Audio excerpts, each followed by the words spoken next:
एक इच्छाधारी नाग नागिन जंगल में मनुष्य रूप में प्रेम लाप कर रहे थे। दोनों अपनी काम क्रीड़ा में मशगूल थे। तभी एक मृग का पीछा करते हुए एक राजा उधर आ निकला। जैसे ही उसने शिकार करने के लिए मृग का निशाना साध उस पर तीर छोड़ा तो मृग भाग निकला और राजा के द्वारा छोड़ा हुआ वो तीर सीधा मनुष्य रूपी उस नाग की छाती में जा लगा। जैसे ही वो तीर नाग को लगा, सहम कर नाग नागिन ने तीर की दिशा में देखा तो घोड़े पर बैठा हुआ राजा उन्हें दिखाई दिया, जिसके हाथ में तीर कमान था। सारा माजरा समझते उन्हें देर न लगी। उधर राजा भी अपने घोड़े पर बैठा ये सब देख रहा था कि उसका तीर मृग को न लगकर एक मनुष्य के सीने में जा लगा। राजा एकदम सन्न सा बैठा रह गया। सोचा, इस घनघोर जंगल में ये आदमी और औरत कहाँ से आ गए। तीर लगने के कुछ देर बाद ही वो इच्छाधारी नाग अपनी नागिन की गोद में दम तोड़ देता है। ये देखते ही नाग के वियोग में नागिन के मुख से दर्द भरी जोरदार चीख निकली। पूरा जंगल उसकी चीख से थर्रा उठा। रोती बिलखती नारी को देख असमंजस और अपराध बोध से घिरा राजा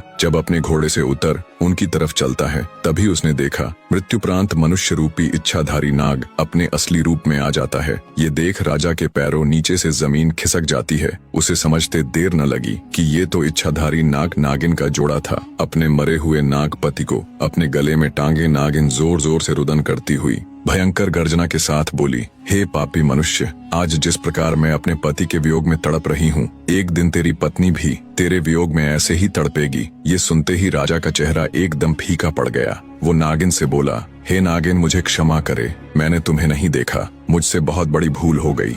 राजा की बात सुन दहकते अंगारों सी आंखें लिए मनुष्य रूपी इच्छाधारी नागिन बोली, पापी मनुष्य, भूल नहीं, अपराध किया है तूने। हत्यारा है तू मेरे पति का, जिसके लिए मैं तुझे क्षमा नहीं बल्कि मृत्यु दंड दूंगी। मैं अपने मरे हुए पति की कसम खाकर ये प्रण करती हूँ कि आज से ठीक 9 दिन बाद नाग पंचमी के दिन मैं तुम्हें दसकर अपने पति का बदला पूरा करूंगी। नागिन की बात सुनकर तो जैसे राजा का हृदय फट गया।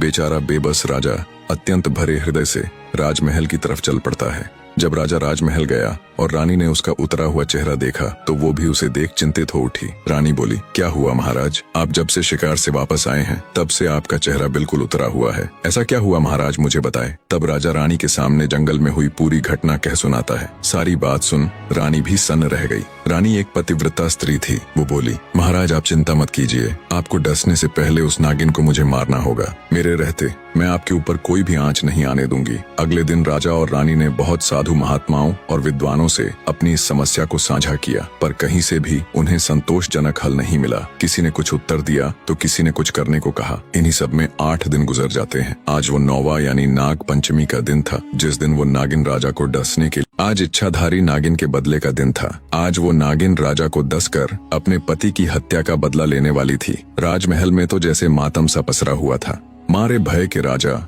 महल के कमरे में दुबका हुआ था। उसने अपने कक्ष से लेकर महल के मुख्य द्वार तक सिपाहियों को तैनात कर दिया। महल के चारों तरफ सिपाहियों का कड़ा पहरा था।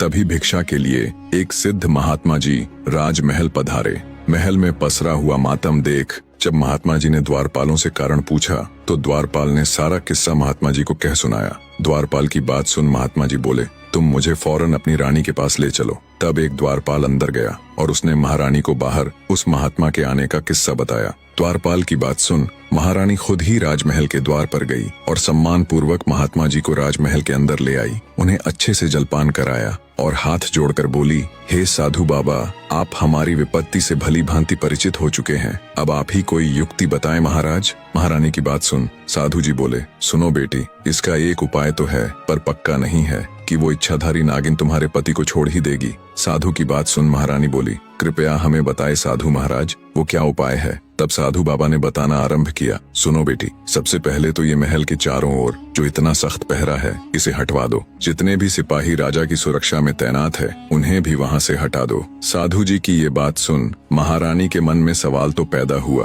पर उसने महात्मा जी को उनकी बात के मध्य टोकना उचित नहीं समझा। आगे साधु बाबा बोले, बेटी वो कोई साधारण नागिन नहीं है बल्कि एक इच्छाधारी नागिन है जो किसी का भी रूप ले सकती है। किसी भी द्वारपाल या सिपाही का जब वो महल के बाहर इतना कड़ा पहरा देखेगी तो अवश्य ही राजा महाराज को क्षति पहुंचाने की कोशिश करेगी। आगे साधु महाराज बोले, बेटी आज नाग पंचमी का दिन है। तुम सूर्यास्त से लेकर मध्य रात्रि तक बिल्कुल अपने पति के कक्ष के सामने बैठकर नाग देवता की पूजा करना। अब जल्दी से सिपाहियों को जंगल भेज, वहां से सांप के छोटे छोटे बच्चों को मंगवा लो और राजा के कक्ष से लेकर महल के मुख्य द्वार तक थोड़ी थोड़ी दूरी पर छोटे बच्चों को बैठा देना, जो जंगल से लाए गए सांप के छोटे बच्चों को दूध पिलाएंगे। और अंतिम और सबसे जरूरी कार्य, महल के मुख्य द्वार से राजा के कक्ष तक सुगंधित फूल बिछवा दो। इतनी युक्ति बता। साधु बाबा बोले, बेटी बस एक यही रास्ता है जिससे उस इच्छाधारी नागिन का हृदय पिघल सकता है। कहते हैं बैरी यानी शत्रु का आदर करना चाहिए। इतनी बात बता साधु महाराज महल से चले जाते हैं। रानी ने साधु के बताए अनुसार ही सारी व्यवस्था कर दी। राजा की सुरक्षा में तैनात सभी सैनिकों को हटा दिया। महल के चारों ओर से भी सिपाहियों का पहरा हटवा दिया। राजा कक्ष से लेकर महल के मुख्य द्वार तक ताजे सुगंधित फूल बिछवा दिए और खुद राजा के कक्ष के द्वार पर बैठकर नाग देवता की पूजा करने लगी। जब रात्रि का पहला पहर शुरू हुआ तो वो इच्छाधारी नागिन राजा से अपने पति की हत्या का बदला लेने के लिए आई।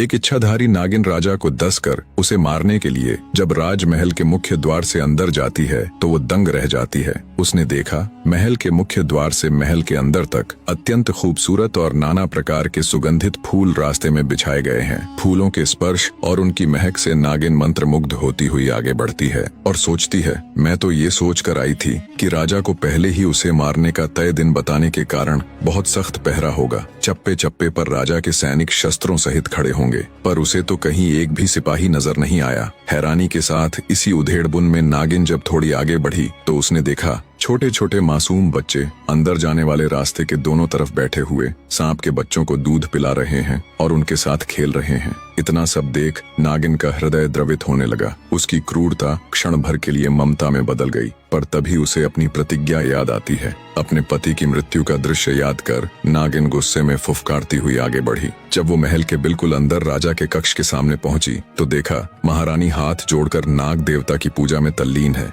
महारानी को जब नागिन के आने का एहसास हुआ तो वो हाथ जोड़कर नागिन के सामने खड़ी हो जाती है और आंखों में अश्रु लिए नागिन से कहती है, आओ नागिन देवी, आपका स्वागत है। उम्मीद है आपको यहाँ तक आने में किसी प्रकार की तकलीफ नहीं हुई होगी। हे नागिन देवी, मैं भली भांति परिचित हूँ कि आप यहाँ किस उद्देश्य से आई हैं। मेरे पति से अनजाने में ही सही, पर हुआ तो बहुत बड़ा अपराध है, इसलिए मैं आपको उन्हें डसने से बिल्कुल भी नहीं रोकूंगी। पर मेरी आपसे एक गुजारिश है, आप मेरे पति को डस कर उनके प्राण हरे, उससे पहले आप मुझे भी डस ले। मैं एक पतिव्रता स्त्री हूँ, मैं ये कदापि नहीं देख सकती कि मेरे जीते जी मेरे पति को कुछ भी हो जाए। इतनी कहानी कह दैत्य दंभिकासुर राजा विक्रमादित्य से पूछते हैं, बताओ विक्रमादित्य, क्या वो नागिन राजा को डस कर अपने मरे हुए पति की खाई हुई कसम पूरी कर अपनी प्रतिज्ञा निभाएगी या नहीं? दोस्तों, कहानी में आगे बढ़ने से पहले और राजा विक्रमादित्य का जवाब सुनने से पहले ये सवाल आप सब के लिए भी है। दैत्य दंभिकासुर के प्रश्न का जवाब देते हुए राजा विक्रमादित्य बोले,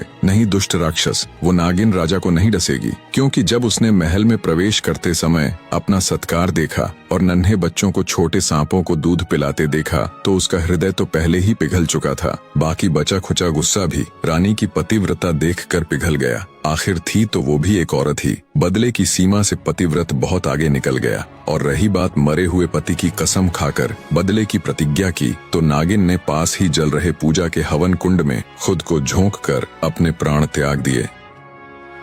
अब न वो जिंदा रहेगी और न उसे अपनी प्रतिज्ञा पूरी करनी पड़ेगी। विक्रमादित्य का जवाब सुन दैत्य दंभिकासुर निराश होते हुए बोला, तुमने ठीक कहा, तुम वाकई में बहुत बुद्धिमान हो राजा विक्रमादित्य, पर अभी भी मेरे 4 सवाल बाकी हैं। एक उम्मीद के साथ कि राजा विक्रमादित्य कहीं तो उसके सवालों में उलझेंगे, अपनी अगली गुत्थी कहना आरंभ करता है। सुनो राजा,